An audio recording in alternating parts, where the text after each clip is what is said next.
Балаға жақсы көру деген сөз деген бәрін аузына әпере беру емес. Баланы жақсы көру деген сөз оны осындай істермен тәрбиелеп көрсету. Жақсы істермен қолын жайып көрсету. Жарайды, намаз оқымайтындарыңыз болса, қол жай шығаны, батаңды берші, жеті атаңды айтшы. Соларға құр айтқанда пайда жоқ. Менің атам Мәмбет, Мәмбеттің атасы Сұлтан, Сұлтанның атасы Қайсар дегенде не пайда ол? Жарайды, білдің, ода не шықты?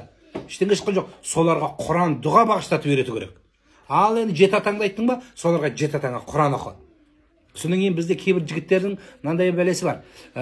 Тек қана өзінің атасын айтады да. Өзінің атасын айтады болды. Әйелінің атасын айтса, как будто бір авторитет түсіп қалатын деп тұрады да.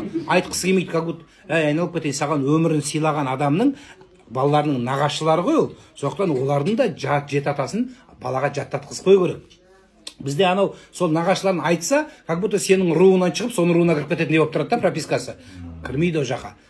Айта берсін, менің мынау өз аталарым, мынау нағашы аталарым, керек болса көрші қолаң, таныған жора жолдасын бәрін ата-анасын атып үйрену керек. Бәріміз естиміз. Балаларымыз кейде айтып келеді, мектепте бәленбайдың папасы қайтыс болды, мамасы қайтыс болды дегенде, сол кезде айтып көріп пе едіңіз балаңызға Құран оқы соларға деп. Айтып көріп пе едіңіз? Өз атаңды қойшы, жарайды, міне сол мейірімдік болады. Соны сен барып соған Құран оқыт. Үйіне барып Құран оқышы, бұл жақсы нәрсе. Одан ол молда болып қалмайды.